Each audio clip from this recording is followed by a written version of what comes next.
नमस्कार प्रिय विद्यार्थियों। कल की कक्षा को आगे बढ़ाते हुए कल हमने प्रारंभिक भारत की इतिहास और संस्कृति के बारे में पढ़ा था। आज हम जनपद काल के बारे में अध्ययन करेंगे।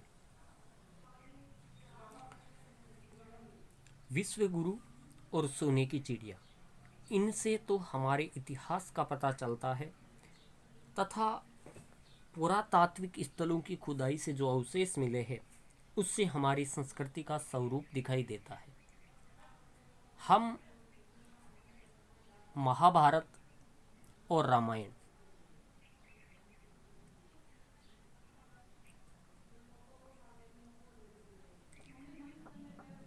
रामायण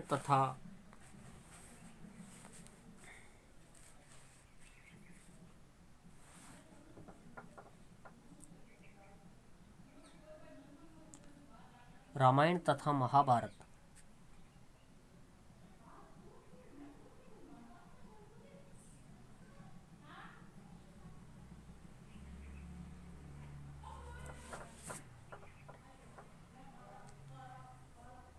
रामायण तथा महाभारत हमारे नीति ग्रंथों के रूप में विख्यात है।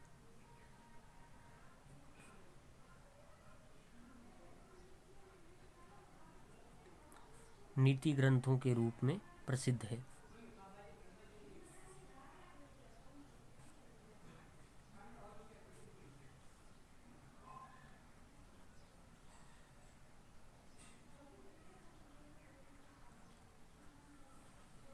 और जो सिंधु सभ्यता है और वैदिक सभ्यता, आगे हम वैदिक सभ्यता की भी चर्चा करेंगे।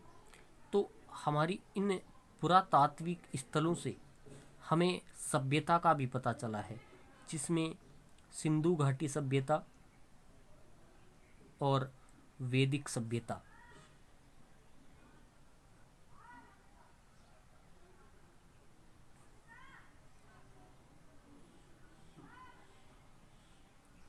इनसे हमें हमारी संस्कृति का पता चलता है।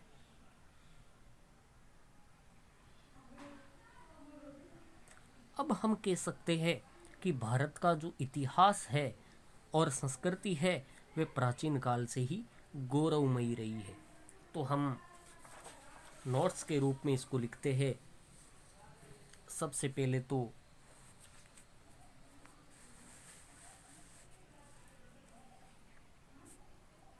हम इसका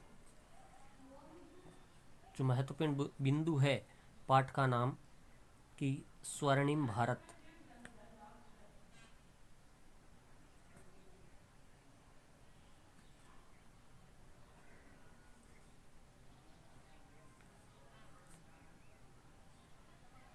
कहाँ से कहाँ तक? प्रारंभ से 1206 ईसा पूर्व तक, 1206 ईस्वी तक। ईसा पूर्व और ईस्वी में भी अंतर होता है, आपको उसकी भी डिटेल बताऊंगा। स्वर्णिम भारत प्रारंभ से 1206 ईस्वी तक।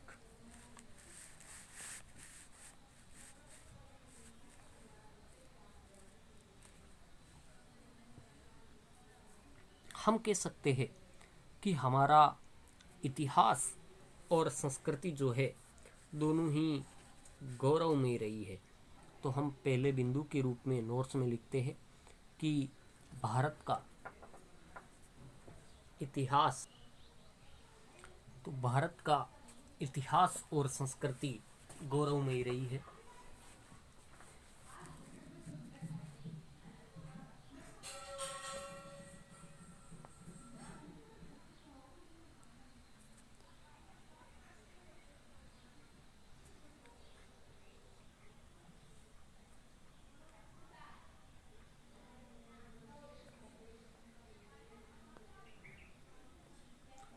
भारत का इतिहास एवं संस्कृति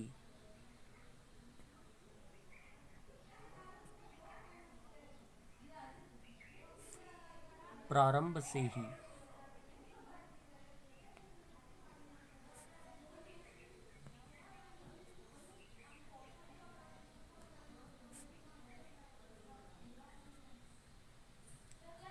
गौरवमयी रही है।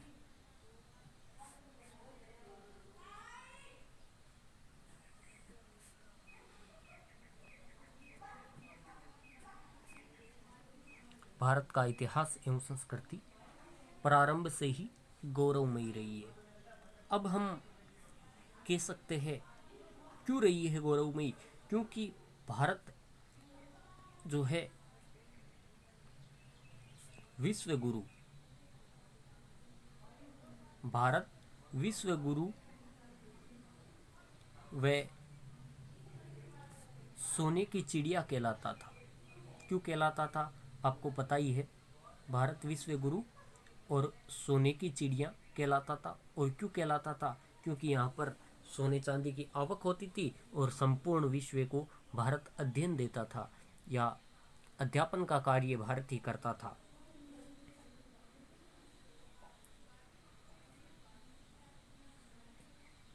वह सोने की चिड़िया कहलाता था।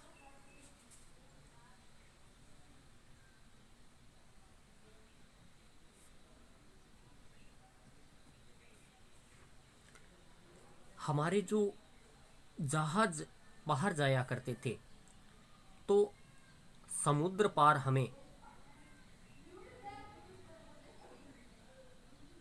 समुद्र पार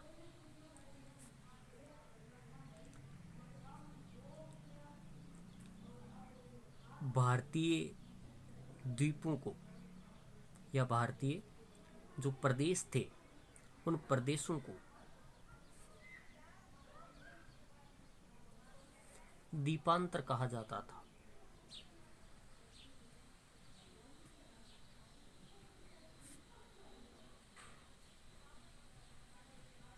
द्वीपांतर कहा जाता था।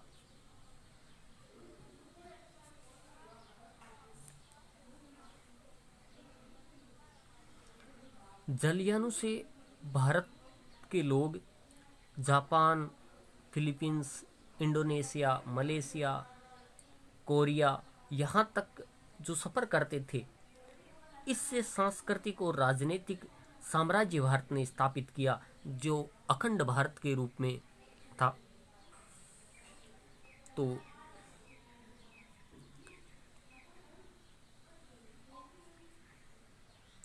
जलयानों से भारतीय लोग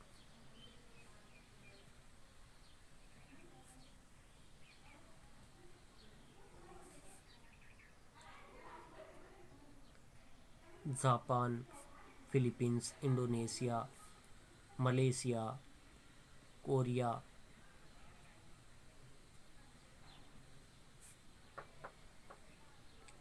तक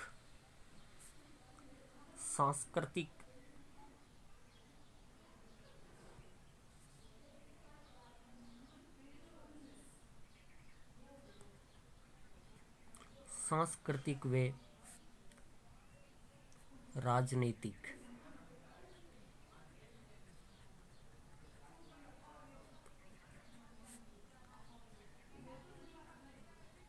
साम्राज्य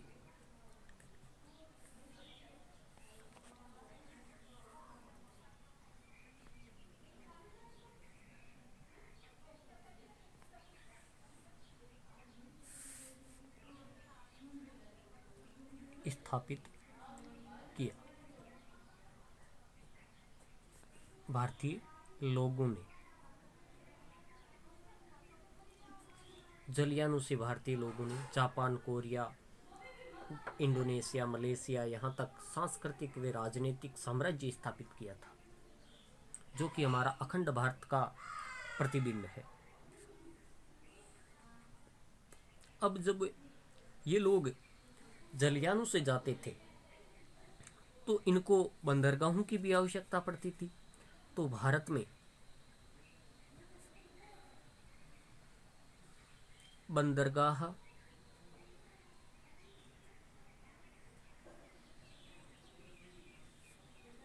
व नाविक शक्ति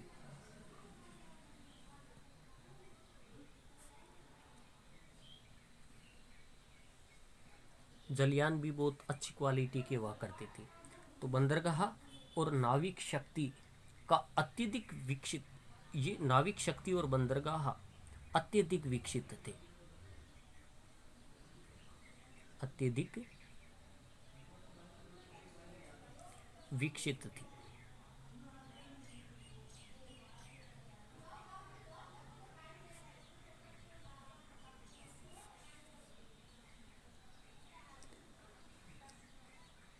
अब कि बंदरगाह थे या नाविक शक्ति थी, इनकी जानकारी हमें कहाँ से मिलती है? सिंधु नदी के अंदर हमारे 6000 वर्ष पूर्व, यानी सिंधु नदी पर, सिंधु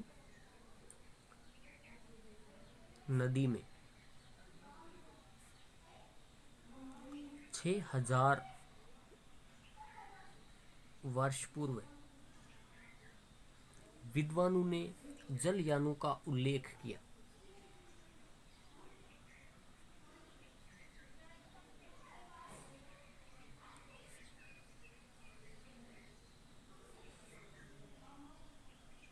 विद्वानों द्वारा जलयानों का उल्लेख मिलता है।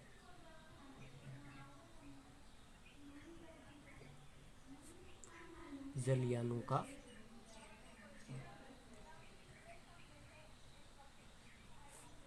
उल्लेख मिलता है।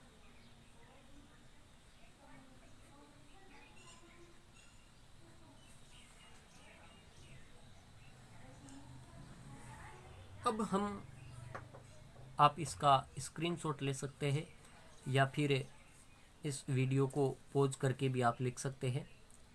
आगे की जानकारी इस प्रकार से है, ये तो एक नोट्स के रूप में आपके पास रहेगा स्थायी। इससे पूर्व जो बताया था उसी के साथ में मैं आगे की जनपद काल का वर्णन कर देता हूँ। तो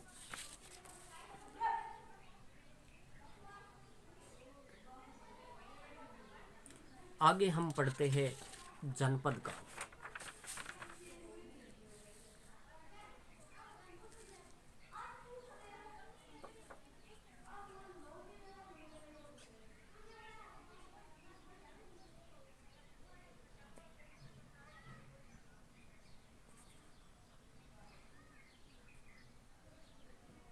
जनपद काल, देखो प्रिय विद्यार्थियों, हमने वैदिक सभ्यता की बात की थी। तो वैदिक सभ्यता जो है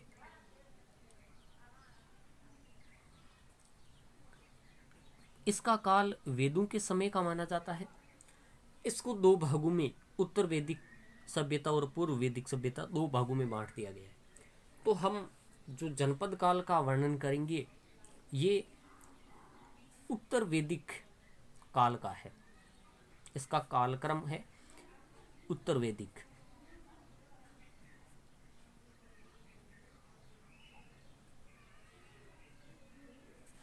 अर्थात वैदिक सभ्यता के जो उत्तर वैदिक काल है उस समय में जनपद जो है वो अस्तित्व में आई।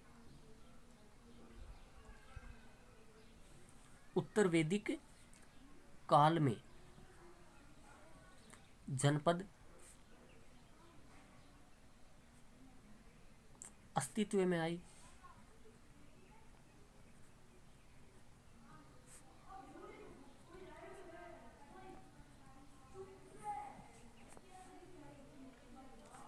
अब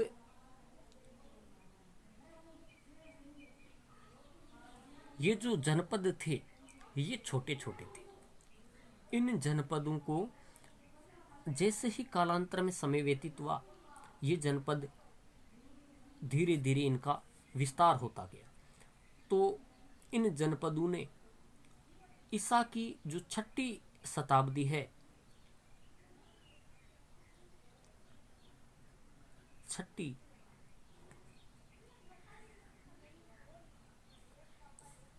शताब्दी में जनपद ने थोड़ा बड़ा रूप ले लिया और ये महाजनपद बन गए।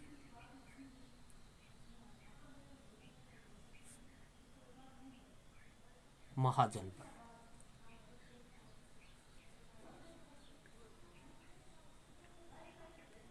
महाजनपदों के रूप में विकसित हो गई। अब जो ये महाजनपद थे, इससे पूर्व ये जनपद हुआ करते थे। तो इन जनपदों के समय कोई सार्वभौम सत्ता का अभाव था। इनमें जो सत्ता थी, अर्थात जो राजा हुआ करता था, इनमें सार्वभौम सत्ता का अभाव था। सार्वभौम सत्ता का अभाव।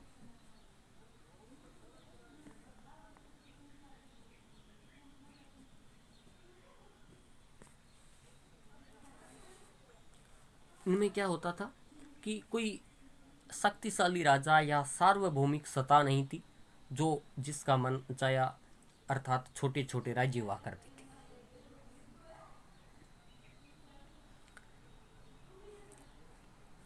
और ये छोटे छोटे राज्यों में विभक्त था।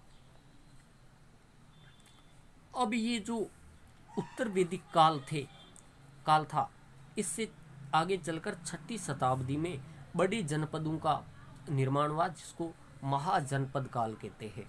इस महाजनपद का समय था 600 से 325 BC, अर्थात ईसा पूर्व।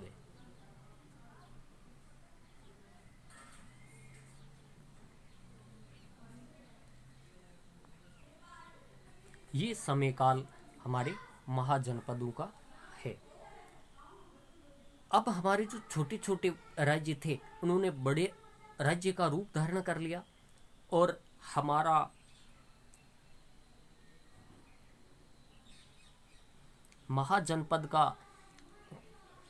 जो महाजनपद काल है, उन्होंने गणतंत्रात्मक संवैधानिक व्यवस्था का रूप ले लिया, और ये हमारा एक गणतंत्रात्मक संवैधानिक व्यवस्था का आदर्श रहा है।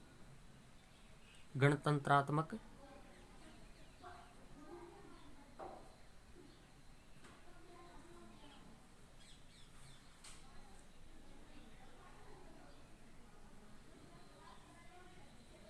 संवैधानिक व्यवस्था का आदर्श।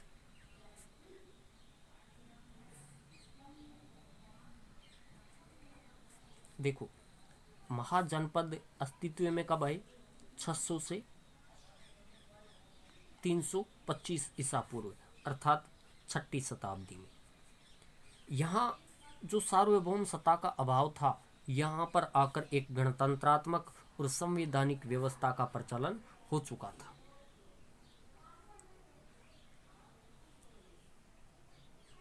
अब इसकी जानकारी मिलती है कि ये जो महाजनपद काल है, इसमें बहुत बड़े बड़े जनपद हुआ करते थे, महाजनपद। ये हमारा एक ग्रंथ है बौद्ध धर्म का, बौद्ध धर्म ग्रंथ, उसका नाम है अगुत्तर निकाय। अगुत्तर निकाय। उस अगुत्तर निकाय में हमें 16 जनपदों का उल्लेख मिलता है। 16 महाजनपदों का उल्लेख मिलता है। महाजनपदों का उल्लेख मिलता है।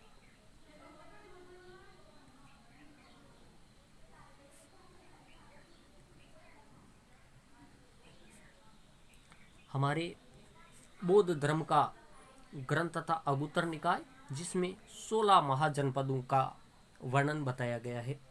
तो हम 16 जो महाजनपद थे उनके बारे में पढ़ते हैं कि अब कौन कौन से हमारे 16 महाजनपद थे। एक सवाल आएगा, महाजनपद कितने थे, या महाजनपदों का वर्णन कीजिए।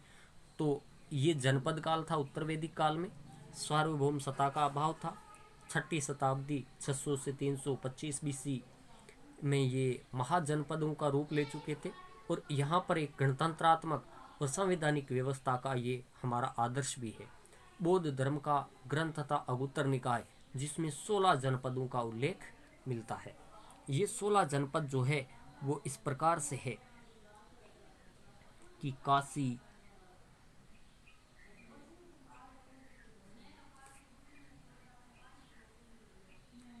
कुरु, अंग,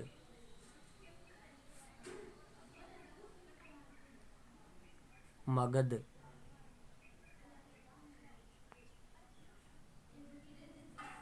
वज्जी,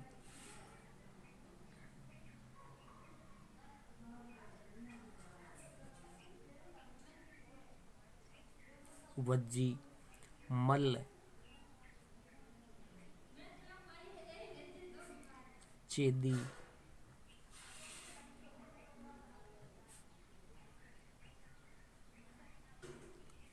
वत्स, कोसल, पांचाल,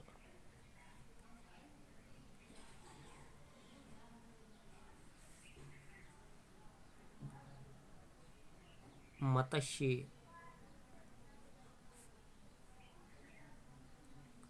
सूरसेन,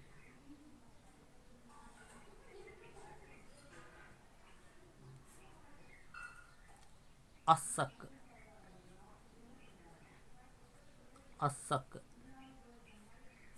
अवंती,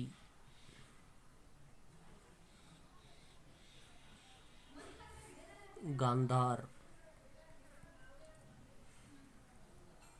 और कंबोज।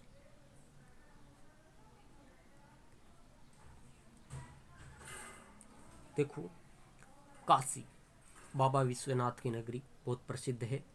कुरुक्षेत्र के रूप में महाभारत काल में प्रसिद्ध। अंग भी जब महारथी कर्ण का अपमान हुआ तो दुर्योधन ने अंग प्रदेश का राजा बनाया था, तो ये भी प्रसिद्ध है। काशी, कुरु, अंग, मगध चाणक्य वाला प्रसिद्ध है, सबको पता है। वज्जी नगरी, मल्ल प्रदेश,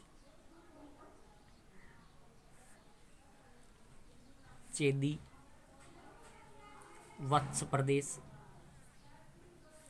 कौशल भगवान श्री राम का जो प्रदेश है कौशल प्रदेश वह, पांचाल द्रौपदी का पीहर, मत्स्य ABCD वाला हमारा राजस्थान का प्रदेश, शूरसेन ये भी प्रसिद्ध है इतिहास में, अस्सक अवंती का नगरी जो है पुराणों में प्रसिद्ध है, गांधार महाभारत में सबसे बड़ा युद्ध का कर्ता धर्ता गांधार नरेश शकुनी था, तो उसका प्रदेश गांधार प्रदेश। कंबोज ये भी इतिहास में बहुत प्रसिद्ध है। तो ये 16 महाजनपद थे हमारी। तो काशी, कुरु, अंग, मगध, वज्जी, मल्ल, चेदी, वत्स, कौशल, पांचाल, मत्स्य, शूरसेन, अस्सक, अवंती, गांधार और कंबोज, ये हमारे 16 जनपद थे। अब इन 16 जनपदों में प्रत्येक जनपद की एक राजधानी हुआ करती थी। काशी आसानी के साथ राजधानी याद रह जाएगी, क्योंकि काशी जो है यहाँ से हमारे महादेव की नगरी भी कहा जाता है, बाबा विश्वनाथ की, और मोदी जी जो है वाराणसी से क्या है सांसद, तो इसकी राजधानी हुआ करती थी वाराणसी।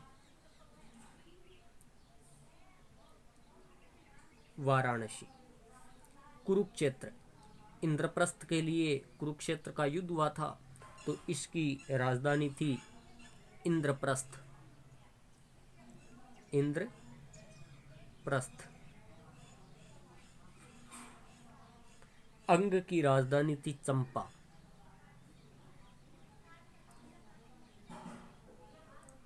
चंपा। मगध की राजधानी थी राजगृह।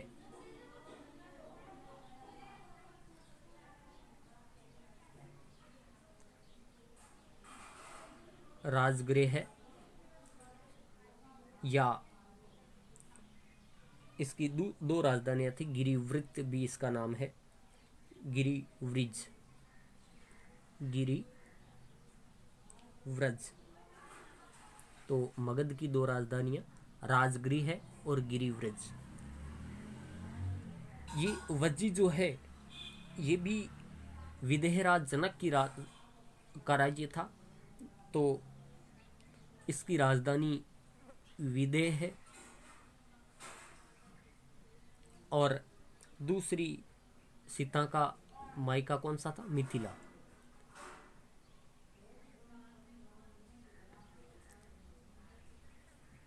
मिथिला। मल जो है इसकी राजधानी हुआ करती थी कुशावती या कुशीनारा। दो राजधानियां थी, सॉरी एक ही राजधानी है, दो नाम है इसके। कुशावती।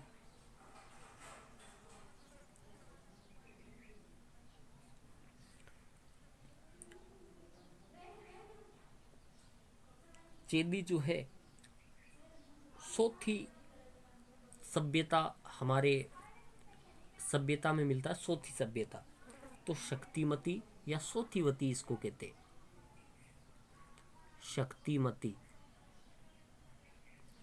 या सोथीवती।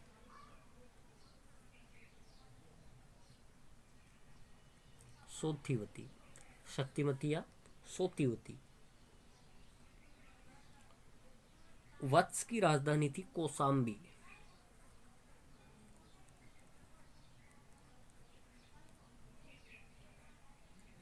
कौसाम्बी। कौशल प्रदेश जो है ये अयोध्या, साकेत या श्रीवास्ती, इसके तीन नाम है। यानी प्रसिद्ध नाम था अयोध्या, भगवान राम की नगरी अयोध्या। साकेत और श्रावस्ती।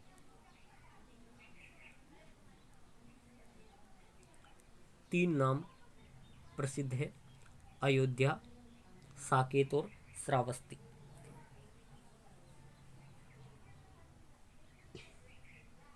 बुद्ध काल में ये कौसाम्बी की कौशल प्रदेश की राजधानी जो अयोध्या थी, इसको श्रावस्ती और साकेत दो भागों में बांट दिया गया था, उत्तरी और दक्षिणी भाग में। पांचाल जो है इसकी राजधानी काम्पिल्य प्रदेश हुआ करती थी। काम्पिल्य, अहिछत्रपुर जो हमारा नागौर का प्रदेश है वे भी इसमें शामिल था, अहिछत्रपुर। और राजधानी थी काम्पिल्य। मत्स्य की जो विराट नगर है, बेराट जयपुर का, वो थी अलवर के पास विराट नगर है।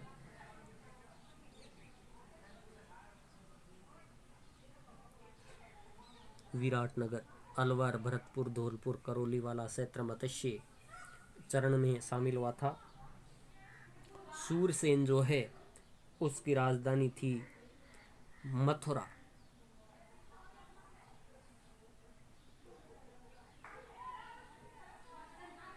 अशक जो है इसकी राजधानी थी पाटेली।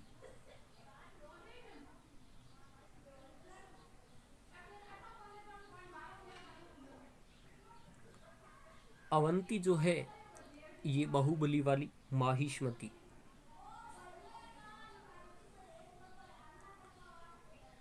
माहिष्मती। गांधार जो है इसकी थी तक्षशिला, जो अभी तो गांधार प्रदेश पाकिस्तान में चला गया है।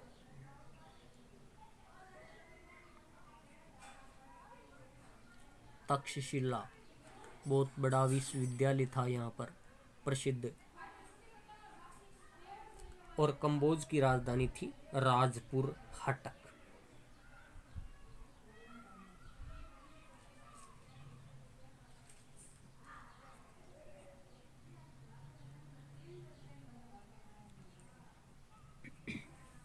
राजपुर या हटक। पहला इसको याद करना है। वाराणसी इसकी राजधानी थी और काशी जो है महाजनपद था। कुरुक्षेत्र की राजधानी थी इंद्रप्रस्थ। अंग प्रदेश की राजधानी थी चंपानगरी। अंग प्रदेश की राजधानी चंपानगरी। मगध की राजधानी थी राजगृह या ग्रीवरिज। मगध की राजधानी राजगृह या ग्रीवरिज। जो विदेराज जनक की राजधानी थी मिथिला, वही राजधानी थी वज्जी की। मल प्रदेश की राजधानी थी कुशावती।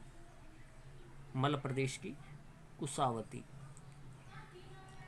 चौथी सभ्यता का जो जिक्र मिलता है वह राजधानी थी चेदी की, जिसको शक्तिमती भी कहते हैं। वत्स की राजधानी थी कौशाम्बी। वत्स की राजधानी कौशाम्बी। कौशल प्रदेश की राजधानी थी अयोध्या, साकेत या श्रावस्ती। पांचाल की राजधानी थी काम्पिल्य। संस्कृत साहित्य में इसका उल्लेख मिलता है, काम्पिल्य।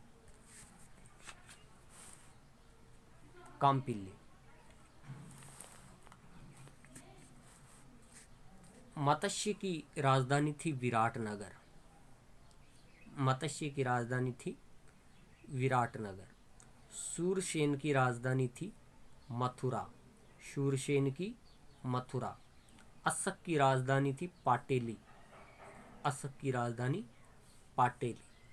अवंती की राजधानी माहिष्मती। बाहुबली पिक्चर में इसका नाम मिलता है। तक्षशिला की राजधानी थी गंधार और कंबोज की राजधानी थी राजपुर हटक। इस प्रकार से ये 16 जनपद जो है भारत में पहले प्रसिद्ध थे, महाजनपद के रूप में विकसित हुए, जिसका उल्लेख हमें बौद्ध धर्म ग्रंथ अगुत्तर निकाय के अंदर मिलता है। इससे पहले वैदिक सभ्यता में ये केवल जनपद थे और सार्वभौम सत्ता का अभाव था। 6ठी शताब्दी में इन्होंने गणतंत्र और संवैधानिक व्यवस्था का रूप ले लिया और ये महाजनपद के रूप में बदल गए, जिनका उल्लेख हमें अगुत्तर निकाय में मिलता है।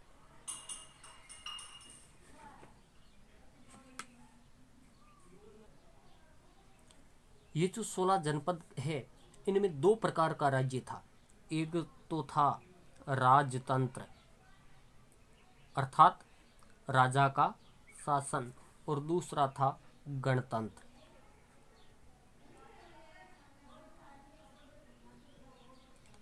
यहाँ पर सबसे बड़े जो है कौशल प्रदेश, वत्स और अवंती। देखो, कौशल,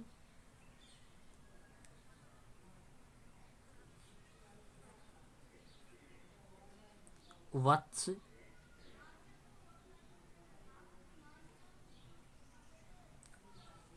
अवंती, कौशल, वत्स, अवंती और मगध।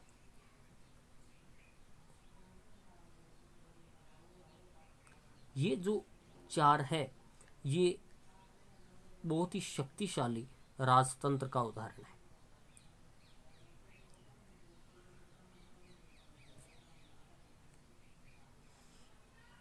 ये इस सब समय के बहुत ही शक्तिवान थे।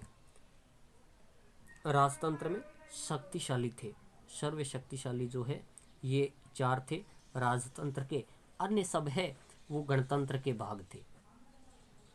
इनके अंदर आप बात करें कपिलवस्तु जो है उद्वाला, उसकी साक्य, सुषुमागिरी, अकप,